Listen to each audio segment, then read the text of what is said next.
السلام علیکم ورحمۃ اللہ وبرکاتہ۔ اعوذ باللہ من الشیطان الرجیم، بسم اللہ الرحمن الرحیم۔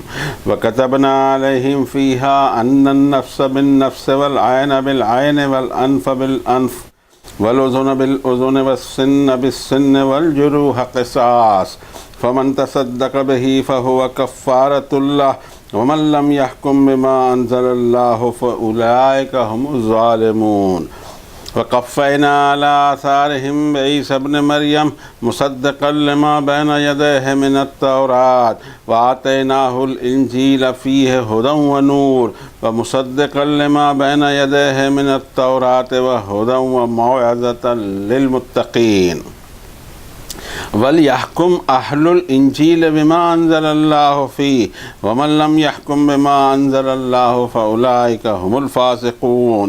وَأَنزَلْنَا إِلَيْكَ الْكِتَابَ بِالْحَقِّ مُصَدِّقًا لِمَا بَيْنَ يَدَيْهِ مِنَ الْكِتَابِ وَمُهَيْمِنًا عَلَيْهِ فَاحْكُم بَيْنَهُم بِمَا أَنزَلَ اللَّهُ وَلَا تَتَّبِعْ أَهْوَاءَهُمْ عَمَّا جَاءَكَ مِنَ الْحَقِّ لِكُلٍّ جَعَلْنَا مِنْكُمْ شِرْعَةً وَمِنْهَاجًا وَلَوْ شَاءَ اللَّهُ لَجَعَلَكُمْ أُمَّةً وَاحِدَةً وَلَكِنْ لِيَبْلُوَكُمْ فِيمَا آتَاكُمْ فَاسْتَبِقُوا الْخَيْرَاتِ إِلَى اللَّهِ مَرْجِعُكُمْ جَمِيعًا فَيُنَبِّئُكُم بِمَا كُنتُمْ فِيهِ تَخْتَلِفُونَ۔ وَأَنِ احْكُم بَيْنَهُم بِمَا أَنزَلَ اللَّهُ وَلَا تَتَّبِعْ أَهْوَاءَهُمْ وَاحْذَرْهُمْ أَن يَفْتِنُوكَ عَن بَعْضِ مَا أَنزَلَ اللَّهُ إِلَيْكَ فَإِن تَوَلَّوْا فَاعْلَمْ أَنَّمَا يُرِيدُ اللَّهُ أَن يُصِيبَهُم بِبَعْضِ ذُنُوبِهِمْ وَإِنَّ كَثِيرًا مِّنَ النَّاسِ لَفَاسِقُونَ۔ أَفَحُكْمَ الْجَاهِلِيَّةِ يَبْغُونَ وَمَنْ أَحْسَنُ مِنَ اللَّهِ حُكْمًا لِقَوْمٍ يُوقِنُونَ۔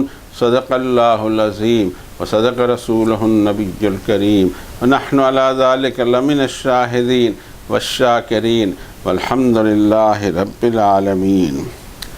کتاب ہدایت کی 5th چیپٹر کی آیتیں تھیں، اس کو پڑھنے کی توفیق، تلاوت کی توفیق اللہ نے اپنے اس عاجز بندے کو دی جو اس لائق تو نہ تھا، لیکن یہ اس کی مرضی تھی۔ اور اب اس کی جو تلاوت کے بعد ہم کو یہ دیکھنا ہے کہ ہمارے لیے اس میں کیا ڈائریکٹیوز موجود ہیں، ہماری سوچ کو کس طرح ڈھالتے ہیں، اللہ کی مرضی کیا ہے ڈیلنگ میں، لوگوں کے بیچ میں، اس دنیا میں کس طرح ہماری زندگی گزارے، اس کا پیکیج اللہ نے نازل کر دیا۔ ان آیتوں کا سیریل تو 45 سے 50 تک اس کی تلاوت اس سے پہلے بھی ہو چکی ہے، ترجمہ بھی ہو چکا ہے، لیکن ہم دوبارہ اس پر اس لیے غور کریں گے کہ بعض بڑے امپورٹنٹ مضامین یہاں ہیں جس پر توجہ ہونا ہماری بہت ضروری ہے۔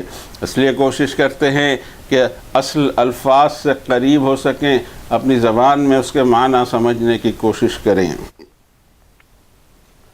اور اس تورات میں ہم نے بنی اسرائیل پر فرض کر دیا تھا کہ جان کے بدلے جان، آنکھ کے بدلے آنکھ، ناک کے بدلے ناک، کان کے بدلے کان، اور دانت کے بدلے دانت، اور اس طرح تمام زخموں کا ریٹریبیوشن ضروری ہے۔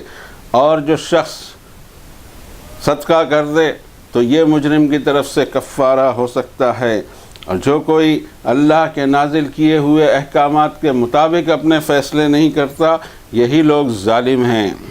اور انہی خطوط اور انہی نقوش پر ہم نے عیسیٰ ابن مریم کو بھیجا جو ان کے آگے تورات کے احکامات کو کنفرم کرتے تھے، اور ان کو ہم نے انجیل بھی عطا کی جو ہدایت اور نور سے بھرپور، اور اس انجیل کا کام بھی یہ تھا کہ جو اس کے آگے تورات ہے اس کے سچ کو تصدیق کرے، کنفرم کرے، اور انجیل میں بھی ہدایت اور وعظ ان لوگوں کے لیے جو اللہ سے ڈر کر جینا چاہیں۔ اہل انجیل کو، عیسائیوں کو بھی یہی چاہیے کہ وہ اپنے فیصلے اسی مطابق کریں جو اللہ نے انجیل میں احکامات نازل فرمائے ہیں، اور جس کسی نے اللہ کے نازل شدہ احکامات پر اپنے فیصلے نہ کیے تو اسی قسم کے لوگ فاسق ہیں۔ اور ہم نے آپ کی طرف ایسی کتاب اتاری جو حق سے بھرپور اور اس کے آگے کی تمام کتابوں کے سچ کو کنفرم کرنے والی، اور ان سب کتابوں پر وہ واچفل رہے گی۔ سو آپ بھی اے نبی صلی اللہ علیہ وسلم اس انسانیت کے درمیان ویسے ہی فیصلے فرمائیں جیسے اللہ نے نازل کیا ہے، اور ان کے منمانی پر چلنے کی ضرورت نہیں، آپ کے پاس حق کا پیکیج آ چکا ہے۔ اور ہر ایک کے لیے ہم نے شرعت اور منہاج بنائے ہیں۔ اگر اللہ چاہتا تو تم سب کو ایک امت بنا دیتا، لیکن اس طرح سے وہ تمہارا ٹیسٹ لیتا ہے کہ جو کچھ اس نے تم کو عطا کیا اس میں تمہارا رویہ کیا ہے۔ تمہارا ایک ہی کام ہونا چاہیے کہ نیک کاموں میں تم ایک دوسرے سے آگے بڑھو، اللہ ہی کی طرف تم سب کو لوٹنا ہے، پھر وہ تمہیں انفارم کرے گا ان چیزوں کے بارے میں جس میں تم اختلاف کرتے تھے۔ اور اے نبی صلی اللہ علیہ وسلم، اس انسانیت کے درمیان فیصلے فرمائیے ویسے ہی جیسے اللہ نے احکامات اور حدود نازل کیے ہیں، اور ان کی منمانی کے پیچھے چلنے کی ضرورت نہیں، لیکن یہ خیال رکھیے کہ کہیں اللہ کے نازل شدہ کسی آئٹم میں وہ آپ کو فتنے یا آزمائش میں نہ ڈال دیں۔ اگر یہ آپ کی بات نہیں مانتے ہیں تو آپ کو پتہ ہونا چاہیے کہ اللہ خود یہ چاہتا ہے کہ ان کے بعض گناہوں کی سزا انہیں دے، اور بے شک انسانوں کی اکثریت بد عہد ہے، حکم کو توڑنے والی ہے۔ کیا اس انسانیت کو جہالت اور نادانی والے فیصلوں کی تلاش ہے، جبکہ اللہ سے زیادہ بہترین فیصلہ کس کا ہو سکتا ہے اس قوم کے لیے جسے اللہ پر یقین ہو؟ یہ کوشش کی گئی، اس کی ترجمانی کی۔ اب ہم اس میں دیکھیں کہ ہمارے لیے کیا ڈائریکٹیو ہوئے۔ ایک زبردست ڈائریکٹیو اس میں یہ موجود ہے کہ یہ جو قوانین ہیں، دانت کے بدلے دانت یا آنکھ کے بدلے آنکھ، یہ نہ صرف قرآن شریف میں نازل ہیں بلکہ اللہ کی ساری کتابوں میں یہ نازل کیے گئے تھے احکامات کہ انسان کے بدن کا بھی احترام کتنا ہو۔ انسان کی جان کے احترام کے بارے میں اللہ تعالیٰ نے کئی جگہ ہمیں اس کا اشارہ دے کر یہ تک بتایا کہ جو پہلا مرڈر ہوا تھا اس دنیا میں، تب سے اللہ تعالیٰ نے ایک قانون بنا دیا ہے کہ انہ من قتل نفسا بغیر نفس او فساد فی الارض فکأنما قتل الناس جمیعا ومن احیاها فانما احیا الناس جمیعا۔ میں نے حکم نازل کیا ہر دور میں کہ دیکھو، جس کسی نے کسی نفس کو قتل کر ڈالا بلا وجہ تو اس کا اتنا یہ سیریس معاملہ میرے نزدیک ہے کہ تم نے ساری انسانیت کو قتل کر ڈالا، اور ایک شخص کو جینے کا حق دیا تو ایسے سمجھو کہ اس کا ثواب اتنا ہے کہ ساری انسانیت کو جینے کا حق دیا۔ اس کے باوجود انسان اپنے ہاتھ نہیں روکتے، بے قصور انسانوں پر ہاتھ اٹھاتے رہتے ہیں۔ اب تو ہاتھ بھی اٹھانے کی ضرورت نہیں، بیلٹ باندھ لیجئے بم کا اور خود بھی مریے اور دوسروں کو بھی بے گناہ مارتے رہیے، سڑکیں رنگین کر دیجئے خون سے، اور وہ سب دین کے نام سے کیجئے۔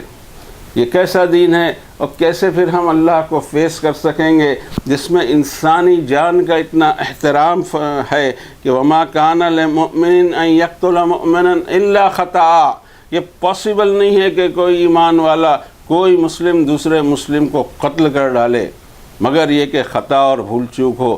اس کی بھی کتنی سزائیں بتائی گئی، لیکن ٹریجڈی یہ ہے کہ مسلمانوں میں ایک دوسرے کا خون بہانے کی جو عادت پڑی ہوئی ہے، کوئی چینج اس میں نہیں آ رہا ہے۔ اس لیے چینج نہیں آ رہا ہے کہ عوام کو اللہ کی کتاب نہیں معلوم، اب تو خوبی یہ ہے کہ خواص کو بھی نہیں معلوم۔ اللہ کی کتاب سے بالکل رشتہ ناطہ ہمارا ٹوٹا ہوا ہے۔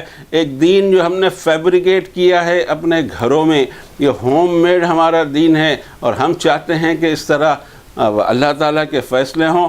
نیور۔ اللہ تعالیٰ نے جو احکامات نازل فرمائے اپنی کتابوں میں، ہر دور میں، ہر نبی کے ذریعے، ہر رسول کے ذریعے، ہر زبان میں، ہر ایریا میں، ایرا میں، ان میں سب میں یہی فنڈامنٹل احکامات تھے کہ نہ صرف انسانی جان کا احترام ہو بلکہ اس کی باڈی کا بھی اتنا احترام ہو، جس کے بارے میں اس آیت شریفہ میں اللہ تعالیٰ نے فرمایا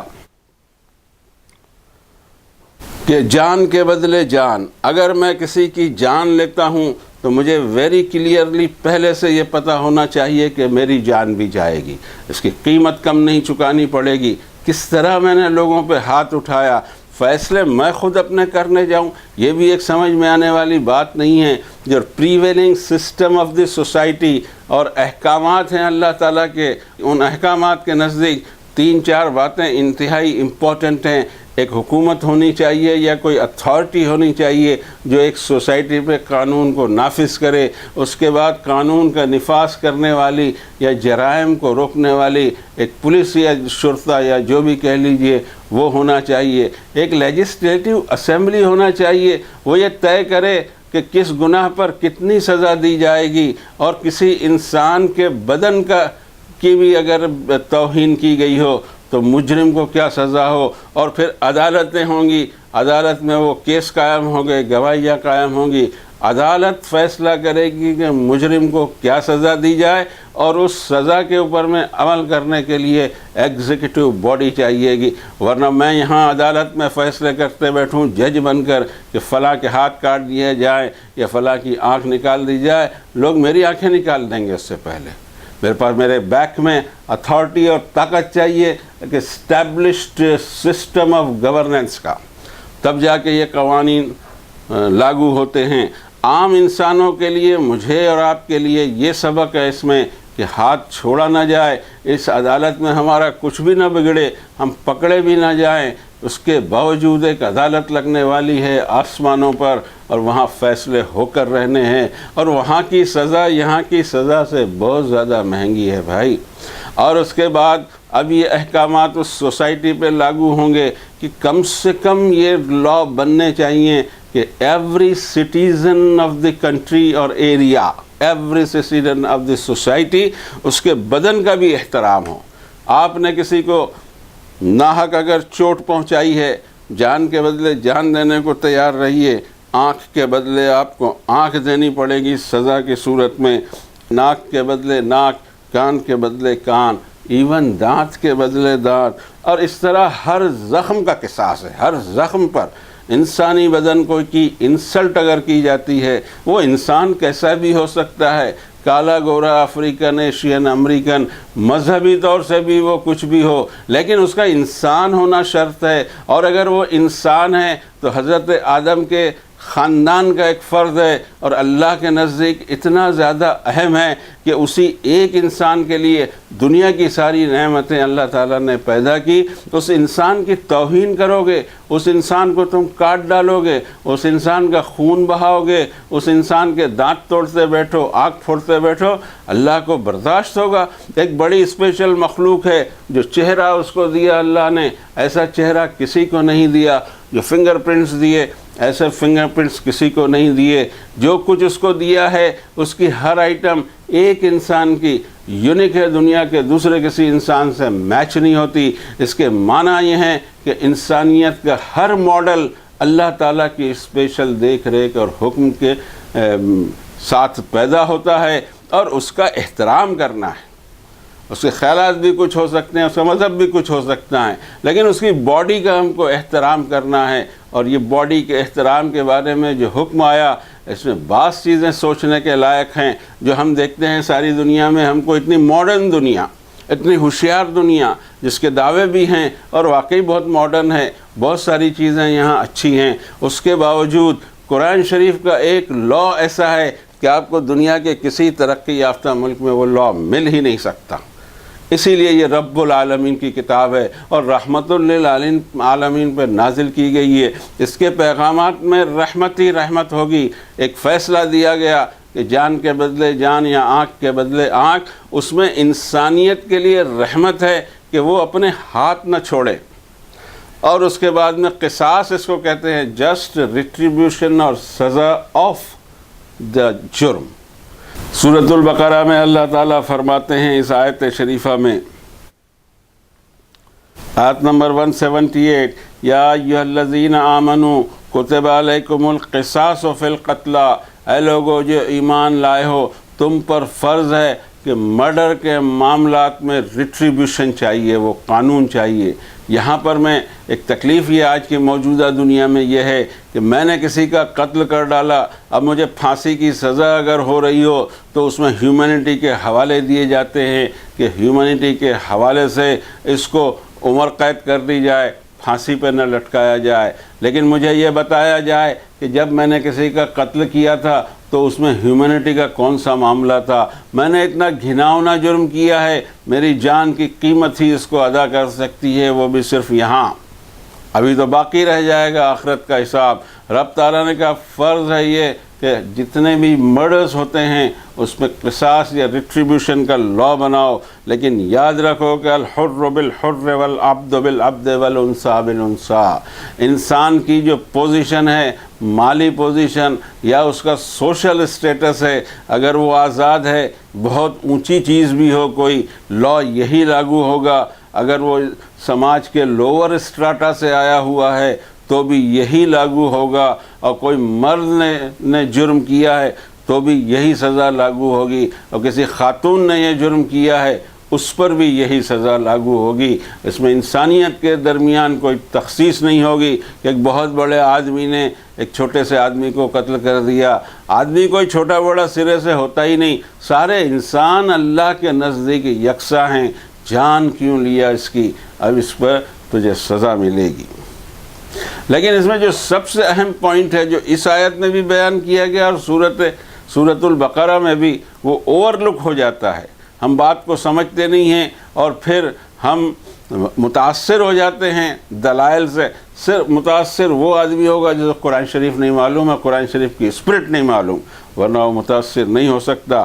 ایک ایسی آئٹم ہے اس کے اندر کہ فمن عفی لہ من اخیہ شیء فاتباع بالمعروف واداء الیہ باحسان ذلک تخفیف من ربکم ورحمہ۔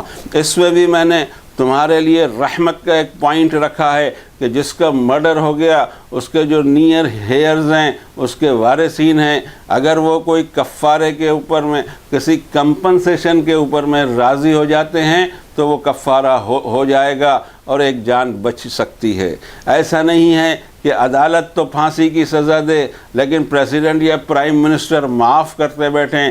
معاف کرنے کا اختیار صرف اور صرف جس کا قتل ہوا ہے اس کے وارث کو اللہ تعالیٰ نے دیا ہے، چاہے وہ بلڈ کمپنسیشن لے کر دے، چاہے نقد کی شکل میں دے، یا پورا کا پورا معاف کر دے، بٹ مجرم کی جان پر اگر کوئی رحمت ہو سکتی ہے تو وہ یہی کہ جس کا جو ہرٹ ہوا ہے وہ معاف کر دے، اور یہ دنیا کے کسی قانون میں آپ کو نہیں ملے گا۔ اور رب تعالیٰ فرماتے ہیں کہ تخفیف ہے تمہارے لیے اور میری طرف سے رحمت ہے۔ اور فائنل بات یہ اگلی آیت شریفہ میں یہ فرمائی کہ وَلَكُمْ فِي الْقِصَاصِ حَيَاةٌ يَا أُولِي الْأَلْبَابِ لَعَلَّكُمْ تَتَّقُونَ، یہ جو ریٹریبیوشن لا ہے کہ ایک شخص دوسرے شخص کی جان لینے اس وقت ہی آمادہ ہو کہ اسے پتہ ہو میری اپنی بھی جان مجھے دینا ہوگا، اس میں ہی دنیا کی زندگی اور امن اور چین اور لوگوں کو جینے کا حق اس کے اندر میں موجود ہے۔ اور یہی حیات کا وہ نقطہ ہے کہ انسانی زندگی کو یہاں بقا ملنا چاہیے۔ جس آیت شریفہ میں جو ہم پڑھ رہے تھے، جس میں آنکھ کے بدلے آنکھ یا دانت کے بدلے دانت، اس کے اندر میں بہت ساری چیزیں سمجھنی ہیں۔ بعض ڈائلاگ ایسے ہوتے ہیں کہ بڑے خوبصورت دکھائی دیتے ہیں، سننے میں بھی بڑا مزہ آتا ہے کہ آنکھ کے بدلے آنکھ اگر لینا شروع ہو تو ساری دنیا اندھی ہو جائے گی۔ ٹوٹلی غلط بات ہے۔ مجرم کو یہ معلوم ہونا چاہیے کہ میری وجہ سے کسی کی لیفٹ آئی کو زخم پہنچ رہا ہے تو آئی شوڈ بی پریپیئرڈ کہ میری لیفٹ آئی بھی جائے گی، تب اس کے ہاتھ اٹھنا بند ہوں گے۔ انسانوں کے ہاتھوں کو اٹھنا کیسے بند کرائیں گے آپ؟ یہ سب قانون نہیں ہوں گے، انسان ایک دوسرے پر ہاتھ چھوڑ دیں گے۔ اور سب سے بڑی ٹریجڈی یہ ہے کہ جن کے پاس قرآن شریف ہے سب سے زیادہ ان کے ہی ہاتھ کھلے ہوئے ہیں، اور سب سے زیادہ اپنے والوں کو ہی مارتے رہتے ہیں، باہر والا ان کا نقصان اتنا نہیں کرتا۔ یہ اس طرح کا پتہ نہیں یہ انٹالرنس کیسے آ گیا، کوئی چیز کو ٹالریٹ کرنے کو نہ انسان، نہ اس کی سوسائٹی، نہ اس کا قبیلہ، نہ اس کا فرقہ تیار ہے۔ یہ سوسائٹی اس لیے تیار ہوئی ہے کہ پورا کا پورا دین وداؤٹ قرآن تیار ہو گیا، ورنہ ایسا کبھی نہ ہو کہ اتنے جدن اپرادھ ہوتے رہتے ہوں مسلمانوں کے اندر۔ جبکہ اللہ تعالیٰ نے سورہ نساء میں فرمایا کہ ما کان لمؤمن ان یقتل مؤمنا الا خطأ، دس از جسٹ امپاسبل کہ کوئی ایمان والا دوسرے ایمان والے کو قتل کر ڈالے۔ خطا، بھول چوک، ایکسیڈنٹ میں کچھ ہو سکتا ہے۔ اور پھر اس کے بعد میں پورے دیت کے قانون ہیں کہ کیا دیت ادا کرنی پڑے گی خطا کے قتل میں بھی۔ ایک یہ ہوتا ہے کہ قتل عمد ہو، سوچ سمجھ کر پلاننگ کے ساتھ کہ کسی کو قتل کیا گیا، اس کے بارے میں رب تعالیٰ نے فرمایا کہ وَمَن يَقْتُلْ مُؤْمِنًا مُتَعَمِّدًا فَجَزَاؤُهُ جَہَنَّمَ، جس نے کسی ایمان والے کو جان بوجھ کر قتل کیا اس کی صرف ایک ہی سزا ہے اور وہ ہے جہنم، اس کی کوئی معافی نہیں۔ اتنا بڑا جدھن اپرادھ جس پر اللہ تعالیٰ کہتے ہیں کہ سارے عمل اس کے ضائع ہو جائیں گے، سیدھا جہنم میں پھینک دیا جائے گا کہ ایک مومن پر اس نے کا قتل کرنے کا اس نے منصوبہ بنایا اور عمل پیرا ہو گیا، اس کی صرف سزا ہو سکتی ہے کہ ہمیشہ ہمیشہ کے لیے جہنم میں پھینکا جائے۔ یہ معلوم ہے، یہ قانون خواص کو نہیں معلوم، عوام کو کیا معلوم۔ ناخن بنانے کے مسئلے، لپسٹک کے مسئلے چل رہے ہیں، یہ اصلی مسائل کہاں گئے جو انسانیت کے آخرت پر اثر کرنے، کسی شخص کو ہمیشہ کے لیے جہنم میں ڈالنے کے لیے کافی ہوں؟ ان کرائمز پر کوئی بات نہیں ہوتی سوسائٹی میں۔ ضرورت اس بات کی ہے کہ ہم قرآن شریف کی طرف پلٹیں اور جو احکامات آئے ہیں اس کی سنجیدگی کا احساس کرتے ہوئے اس پر عمل کرنے کی ہمیں ضرورت ہے۔ اب اس میں دو چیزیں آئیں گی۔ اس لا کی خوبی یہ دیکھیے کہ ایک آنکھ کا بدلہ، ایک ہی آنکھ جو ثابت ہو گیا عدالت میں کہ یس ہی از کلپریٹ، ہی از مجرم، اس کی آنکھ نکالی جائے گی، مگر آنکھ وہی نکالی جائے گی جو ڈکیز یا جو جس پر ظلم ہوا ہے، جس کی آنکھ ضائع ہوئی ہے۔ اگر لیفٹ آئی ہے تو رسول کریم صلی اللہ علیہ وسلم کی احادیث ہیں کہ صرف مجرم کی صرف لیفٹ آئی نکالی جائے گی، دونوں آنکھیں نہیں نکالی جائیں گی۔ ہو سکتا ہے کہ جس اپرادھ کیا اس کی لیفٹ آئی ہو ہی نہ سرے سے۔ اب کیا کریں گے؟ اب صرف یہ کریں گے کہ اس فائل کو اوپر بھیج دیا جائے بڑی عدالت میں کہ صاحب اس کے تو آنکھ وہ نہیں ہے، جو آنکھ اس نے دوسرے کی پھوڑی ہے، لیفٹ آنکھ پھوڑی ہے، لیفٹ آنکھ اس کے پاس میں ہے نہیں۔ فائل آپ کی عدالت میں ہم بھیجتے ہیں آخرت کے، آپ جو چاہیں فیصلہ دیں، یہاں لاگو نہیں ہو سکتا۔ اب سوال یہ ہے کہ آنکھ کے بدلے صرف ایک آنکھ، دونوں آنکھیں نہیں، یا اس کے ابا کی آنکھیں نہیں، یا اس کے بیٹے کی آنکھیں نہیں، یا اس کے قبیلے کی آنکھیں نہیں، یا اس کے نیشن کی آنکھیں نہیں۔ پتہ نہیں کیا لوگوں کو یہ پہلو سمجھ میں نہیں آتا اور کہتے ہیں کہ آنکھ کے بدلے آنکھ کا قانون دنیا کو اندھا بنا دے گا۔ نو، دنیا کو جینے کا حق دے گا، دنیا کو آنکھوں کا حق دے گا، اور اس کے بعد کان، ناک، دانت جیسے جیسے ہو، جس طرح سے زخم پہنچا ہو۔ اس میں یہ پوائنٹ مد نظر ہونا چاہیے کہ ایک انسان کی باڈی کی قیمت اتنی ہے اللہ کے نزدیک، ہم نے اس کو چینج کر دیا۔ ہم نے انسان کو انسانیت سے نہیں گنا، ہم نے انسان کو مذہب سے گنا، ہم نے انسان کو زبان سے گنا، ہم نے انسان کو نیشن سے گنا، ہم نے اپنے والے اور پرائے کا فرق رکھا۔ اللہ نہیں رکھا کرتا۔ یہ سورج نکلتا ہے، کافر کے لیے بھی نکلتا ہے اور مومن کے لیے بھی نکلتا ہے۔ کیا اس میں یہ اشارہ موجود نہیں ہے ہمارے لیے کہ اللہ تعالیٰ انسانیت کے بیچ کوئی تفریق نہیں کرتے؟ ہم کون ہوتے ہیں تفریق کرنے والے؟ ہمیں ہماری جنت اور ہمارے اعمال کی فکر ہونی چاہیے، یہ دوسروں کو جہنم رسید کرنے کی۔ اب آتے ہیں اس طرف، فمن تصدق بہ فہو کفارۃ اللہ۔ یہاں جان نہیں گئی ہے، اگر جان گئی ہے تو وارثوں کو اللہ نے حق دیا کہ وہ معاف کر سکتے ہیں، صدقہ کر سکتے ہیں یا کمپنسیشن لے سکتے ہیں۔ لیکن یہ جو مجرم ہے، آنکھ گئی ہے، انسان زندہ ہے، اگر وہ سامنے والے کو معاف کرتا ہے تو عدالت بھی معاف کر دے گی۔ یہ قانون دنیا میں آپ کو کہیں نہیں ملے گا۔ اس میں اتنی بڑی رحمت ہے۔ وہ صدقہ کر دے، آنکھ تو چلے گئی، آنکھ واپس آنے والی نہیں ہے۔ اب جس نے غلطی کی ہے، جس نے جرم کیا ہے، اب اس کی آنکھ لے کر بھی کوئی فائدہ نہیں۔ وہ معاف کر سکتا ہے، اللہ کو راضی کر سکتا ہے اور سامنے والے پر احسان بھی کر سکتا ہے، مگر قانون تو یہی لاگو ہوگا، چاہے چھوٹا ہو، بڑا ہو، امیر ہو، غریب ہو، عورت ہو، مرد ہو، سب پر ایک قانون۔ اب رب تعالیٰ فرماتے ہیں کہ یہ آرڈر میں نے لکھت شکل میں کتبنا علیہم فیہا، تورات میں فرض کر دیا تھا ان رائٹنگ، اور پھر اس کے بعد میں انہی خطوط پر کوئی نبی نے کوئی نیا دین نہیں لایا، دین وہی جو پہلے دن سے چلا آ رہا ہے، اور یہ دین میرا آپ کا نہیں ہے۔ ان الدین عند اللہ الاسلام، اللہ کے نزدیک دین یا لا یا سسٹم یہ ہے کہ اس کی ہر مخلوق اس کے سامنے سبمٹ رہے۔ اسلام کہتے ہیں سبمیشن کو، کسی لیبل کو نہیں، کسی حلیے کو نہیں، کسی بہروپ کو اسلام نہیں کہتے۔ فرمایا رب تعالیٰ نے ان الدین عند اللہ الاسلام، یہ اسلام اللہ تعالیٰ کی طرف سے ایک لا ہے پورے کائنات کے لیے، صرف زمین اور انسانوں کے لیے نہیں۔ اور اس لا کے معنی یہ ہیں کہ سبمٹ رہے، چاہے سورج ہو یا چاند ہو، سمندر ہو، دریا ہوں، اس اللہ کے اپنے خالق کے حکم پر ان کو فنکشن کرنا ہے۔ صرف انسان کو اور دوسری مخلوق دکھائی دیتی ہے زمین کی جنات کو، اس کو اتنا حق دیا ہے کہ پرٹیکولر پیریڈ میں چاہے وہ کام کر سکتا ہے، سزا اسی کو بھوگنی ہے یا انعام بھی اسی کو ملنا ہے۔ ایسا نہیں ہوگا کہ جرم میں کروں، گناہ میں کروں، سزا آپ کو دے دے اللہ، یا آپ کے گناہوں کی سزا مجھے مل جائے، یا میرے نیک اعمال کا ثواب آپ کھا جائیں، یا آپ کے نیک اعمال کا ثواب میں کھا جاؤں۔ یہ سب دنیا میں بھلے ہو سکتا ہے، آخرت میں کچھ نہیں ہونے والا۔ رب تعالیٰ نے فرمایا کہ عیسیٰ ابن مریم، اس کئی ہزار سال بعد بھیجا میں نے ان کو، کئی کہنے سے تو فرق پڑے گا، کم سے کم 2000 سال کا فاصلہ دکھائی دیتا ہے تورات کے بعد۔ حضرت عیسیٰ پر میں نے انجیل اتاری، اس انجیل کا بھی فنکشن یہ تھا کہ تورات کے احکامات کو کنفرم کرے، اور ہر کتاب اپنے سے پہلے کتابوں کے احکامات کو کنفرم کرتی ہے۔ اور ہم نے حضرت عیسیٰ کو انجیل دی، اس میں بھی ہدایت اور نور۔ اب ہونا کیا چاہیے؟ یہ عیسائی اپنی عیسائیت کا دعویٰ کرتے پھریں اور دعوے کریں کہ ہم انجیل پہ یا گوسپل پہ یا بائبل پہ چلتے ہیں۔ کوئی نہیں چلتا، خالی دعوے ہیں سب کے۔ جس کو پوچھو وہ کہے گا کہ تورات پہ چلتا ہوں، انجیل پہ چلتا ہوں، قرآن شریف پہ چلتا ہوں۔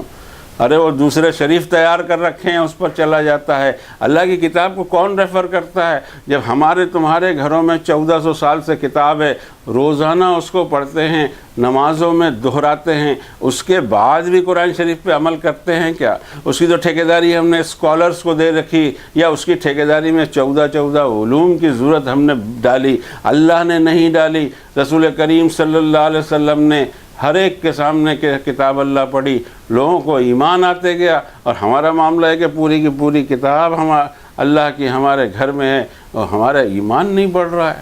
یہ کیسا اسلام ہے جو مائنس قرآن ہے؟ رب تعالیٰ فرماتے ہیں کہ وَلْيَحْكُمْ أَهْلُ الْإِنجِيلِ، عیسائیوں کو بھی انجیل قائم کرنا چاہیے، یہودیوں کو تورات قائم کرنا چاہیے، ٹھیک ہم نے بھی قرآن شریف کو قائم کرنا چاہیے۔ انہی طبقات کو ان کی کتابوں کی طرف، جو آسمانی کتابیں ہیں، اس طرف بلایا جائے۔ ہو سکتا ہے آج اس میں تحریف بھی ہو گئی ہو، اس کے باوجود یہ قوانین وہاں موجود ہوں گے، عمل نہیں ہوتا۔ تورات کی تفسیریں لکھ کر اس کی تورات کے احکامات کی روح کو مارا گیا، اور ایک ایسا دین تیار ہو گیا جس میں لوگوں کے ساتھ نفرت سکھائی گئی۔ اور پھر اللہ نے جس قوم کو اتنا نوازا اتنا ہی خوار بھی کر دیا، اس لیے کہ اللہ کی کتاب کے ساتھ کو مذاق بنایا تھا انہوں نے، اللہ کی آیتوں کو مذاق کا پہلو بنایا تھا کہ اس پر کوئی اہمیت نہیں، ہمارے بنائے ہوئے قانون پر اہمیت ہے۔ اب یہاں سے جو بات ہمیں سمجھ میں آتی ہے، یہودیوں کو بھی ان کی کتاب کی طرف بلایا جائے، عیسائیوں کو بھی ان کی کتاب کی طرف بلایا جائے، اور جو مسلمز ہیں ان کو بھی کتاب کی طرف بلایا جائے کہ اس طرف لوٹیں۔ اسی طرح دنیا میں امن قائم ہو سکتا ہے، اور مذہبی رواداری بھی۔ ہمیں ان سے یہ نہیں کہنا ہے کہ قرآن شریف کے طرف آئیں، ہمیں ان سے کہنا ہے کہ تورات شریف کی طرف جائیں، وہاں ان کو حکم ملیں گے کہ ایک آخری نبی آنے والا ہے اور اس پر آخری کتاب نازل ہوگی۔ تورات خود ان کو قرآن شریف کی طرف، رسول کریم صلی اللہ علیہ وسلم کی طرف بھیجے گی، مگر اس یہودی کو کم سے کم تورات تک کے تو لا لو، کہ اس کتاب کو جو تیرے گھر میں موجود ہے اس کو دیکھ تو تجھے دنیا کے حقائق پتہ لگ جائیں گے۔ آگے اللہ تعالیٰ فرماتے ہیں، کچھ آیتوں کو ہم کل لے چکے ہیں، آج پھر اگلے مضمون کو لیتے ہیں۔ فرمایا رب تعالیٰ نے کہ فیصلے ویسے ہی ہونا چاہیے جیسے میں نے حدود نازل کیے ہیں، اور پھر یہ فرمایا کہ ہر ایک کے لیے ہم نے شرعت اور منہاج بنائے ہیں۔ شرعت اور منہاج پر ٹنوں کتابیں لکھی گئی، شرعت کیا ہے اور منہاج کیا ہے۔ کوئی ضرورت نہیں مجھے الحمدللہ کہ کسی تفسیر کی شرط کو شرط رہنے دو، منہاج کو منہاج رہنے دو، مجھے نہیں معلوم ان دونوں الفاظ کے ترجمے کیا ہوتے ہیں۔ یہاں آرڈر نہیں ہے بلکہ یہاں انفارمیشن ہے انسانیت کے لیے کہ لِكُلٍّ جَعَلْنَا مِنْكُمْ، اے انسانوں تم میں سے ہر ایک کے لیے میں نے شرط بنائی اور منہاج بنایا، یہ اللہ کی بنائی ہوئی چیز ہے۔ تو پھر اب کرنا کیا؟ اس کو شرط اور منہاج رہنے دو، اگلا جو حکم ہے اس کو دیکھو، وَلَوْ شَاءَ اللَّهُ لَجَعَلَكُمْ أُمَّةً وَاحِدَةً، اگر اللہ چاہتا تو اے انسانوں تمہیں ایک ہی امت بنا دیتا۔ مجھے حیرت ہوتی ہے کہ اتنی آیتیں قرآن شریف میں ہونے کے باوجود یہ ہمارے ذہن میں کون سا خیال پک گیا کہ اسلام کو ہم ساری دنیا میں پھیلا دیں۔ یہاں اللہ تعالیٰ نے فرمایا کہ اگر اللہ چاہتا تو تمہیں ایک ہی امت بنا دیتا، وہ چاہتا ہی نہیں ہے تو تم کیا کرو گے؟ وہ نارتھ سے سورج نکالنا نہیں چاہتا، ایسٹ سے نکالنا چاہتا ہے، تم چاہتے ہو نارتھ سے نکل جائے؟ امپاسبل۔ اور اس کے علاوہ صرف یہی نہیں بلکہ الگ الگ الفاظ میں یہی بات کہی گئی۔ سورہ یوسف کے آخری میں فرمایا خود ڈائریکٹ رسول کریم صلی اللہ علیہ وسلم سے کہ وما اکثر الناس ولو حرصت بمؤمنین، اے نبی صلی اللہ علیہ وسلم آپ اتنی بھی خواہش کر لیں، انسانوں کی اکثریت ایمان لانے والی نہیں۔ اور ایک آیت بھی اس میں پیش کرنا چاہ رہا ہوں، فرمایا کہ وَلَوْ شَاءَ اللَّهُ لَجَمَعَهُمْ عَلَى الْهُدَى فَلَا تَكُونَنَّ مِنَ الْجَاهِلِينَ۔ فرمایا نبی کریم صلی اللہ علیہ وسلم سے کہ اگر اللہ چاہتا یہ ساری انسانیت کو ہدایت پر جمع کر دیتا، ایسا سوچنا بھی نادانی ہے۔ اور تیسری آیت میں جو سورہ یونس کی 99 نمبر کی آیت ہے، فرمایا کہ وَلَوْ شَاءَ رَبُّكَ لَآمَنَ مَنْ فِي الْأَرْضِ كُلُّهُمْ جَمِيعًا، اے نبی صلی اللہ علیہ وسلم اللہ چاہتا تو ہر انسان ایمان لے آتا۔ افانت تکرہ الناس حتی یکونوا مؤمنین، کیا آپ لوگوں پر زبردستی کرو گے کہ وہ ایمان لے آئیں؟ لیکن ہم نے پتہ نہیں کون سا دین بنا لیا کہ ہم چاہتے ہیں تلوار کے ذریعے اسلام پھیل جائے۔ اب تلوار کام نہیں کری تو AK-47 لے کے گھوم رہے ہیں کہ اسلام قائم ہو جائے۔ قرآن شریف صاف صاف کہتا ہے کہ کبھی نہیں ہونا ہے۔ تو کرنا کیا ہے؟ کرنے کا کام اصل میں یہ ہے کہ فاستبقوا الخیرات، تم اپنی جنت کی فکر کرو نا بابا۔ دنیا کو جنت میں ڈالنے کی فکروں میں کیسے لگ گئے؟ اسلام کو پھیلانے کی فکروں میں کیوں لگ گئے؟ اسلام تو خود اللہ کا دین ہے، پھیلا لے گا۔ جیسے اجالا پھیلا دیتا ہے وہ سورج نکال کے، یا اندھیرا پھیلا دیتا ہے وہ سورج کو غروب کر کے، وہ اپنا دین پھیلا لے گا۔ آپ اپنی فکر کریں، آپ اپنی جنت بنانے کی فکر کریں، اور آپ جہنم سے بچنے کی کوشش کریں۔ دنیا کے یعنی یہ ہو ایسا لگتا ہے جیسا میں تو جنت میں پہنچ گیا، اب مجھے دنیا کی فکریں ہیں۔ دنیا پیدا کی ہے اللہ نے، دنیا میری نہیں ہے، وہ جانے اور اس کی مخلوق جانے، مجھے جنت مل جائے، میری مغفرت ہو جائے۔ اب آخری آیت میں اللہ تعالیٰ فرماتے ہیں کہ افحکم الجاہلیت یبغون، یہ کیا ہو گیا ہے کہ جہالت بھرے فیصلوں کی تلاش ہے۔ میں نے عرض کیا تھا کہ فیصلوں کی تلاش، باہر کے فیصلوں کی تلاش صرف اس لیے رہتی ہے کہ میں لوگوں کا حق دینا نہیں چاہتا اور اس کو جسٹیفائی کرنا چاہتا ہوں، کسی کورٹ میں 90 سال تک لڑ کر دینا نہیں چاہتا، اور میں چاہتا ہوں کہ میں عدالت کو اپنا پروف دے دوں، لیکن ایک عدالت ایسی لگنے والی ہے جہاں کوئی پروف کام نہیں کریں گے، اور وہاں کا پیمنٹ بہت سخت ہوگا، وہاں یہ کرنسی نہیں چلے گی، وہاں تو میرے نیک اعمال صاف ہو جائیں گے اگر لوگوں کے حقوق میں نے دبایا ہوا ہے۔ ہونا یہ چاہیے کہ طاغوت کی طرف ہم فیصلے نہ لے جائیں۔ رب تعالیٰ نے فرمایا کہ تم نے دیکھا ان لوگوں کا حال، أَلَمْ تَرَ إِلَى الَّذِينَ يَزْعُمُونَ أَنَّهُمْ آمَنُوا بِمَا أُنزِلَ إِلَيْكَ وَمَا أُنزِلَ مِن قَبْلِكَ، ان لوگوں کا حال دیکھا جو بڑے بڑے دعوے کرتے ہیں کہ اے نبی صلی اللہ علیہ وسلم آپ پہ اتری ہوئی کتاب پر ہمارا ایمان ہے، اور یریدون ان یتحاکموا الی الطاغوت، اپنے کورلز کا، اپنے جھگڑوں کا، اپنے کیسز کا فیصلہ طاغوت سے مانگنا چاہتے ہیں۔ آپ میں اور مجھ میں کوئی بھی اگر جھگڑا ہو جائے، ڈسپیوٹ ہو جائے، دونوں کے لیے کتاب اللہ ہے۔ اگر آپ رانگ ہیں تو آپ سدھر جائیے، میں رانگ ہوں تو میں سدھر جاؤں۔ عدالت کی ضرورت کیا ہے؟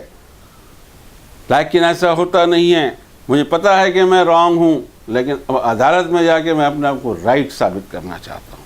اور میں نے اس حدیث شریف کا حوالہ دیا تھا جو آج پھر دہراتے ہیں کہ کسی کے حق سے اس کو زیادہ دے دو اور اپنے حق سے کم لینے پر تیار ہو جاؤ، ڈسپیوٹ کب ہوگا؟ ڈسپیوٹ ہوتا یہ ہے کہ ہم ہمارے حق سے زیادہ کھینچنے کی کوشش کرتے ہیں، اور اگر یہ عادت ختم ہو جائے انسانیت میں امن ہی امن ہوگا۔ اللہ کرے کہ ہم انسانی جانوں کے لیے امن اور خیر اور سلامتی کا پیغام بنیں، ہم انسانیت کے خون کرنے والے لوگ نہ بنیں، اور انسانیت کو رسوا نہ کریں، چاہے انسان کیسا بھی ہو۔ ہمارے لیے وہ اتنا قابل تعظیم ہے کہ اس کے بدن کا بھی احترام ہونا چاہیے، اس کی جان کا بھی احترام ہونا چاہیے، اس کے سیلف رسپیکٹ کا بھی احترام ہونا چاہیے۔ ساری چیزوں کو اللہ تعالیٰ نے قرآن شریف میں بیان فرمایا۔ آئیے اسی پر دھیان کرتے رہیں گے آئندہ بھی انشاءاللہ، اور اپنے آپ کو صحیح کریں گے۔ دنیا صحیح ہم سے ہونی نہیں ہے، ہم اپنے آپ کو صحیح کر سکتے ہیں انشاءاللہ۔ کرنے کا جو پاسبل کام ہے وہ کریں گے، امپاسبل کام ہم چھوڑ ہی دیں گے۔ اور اسی پر آج کی بات پوری کرتے ہیں۔ وصلی اللہ علی النبی الکریم۔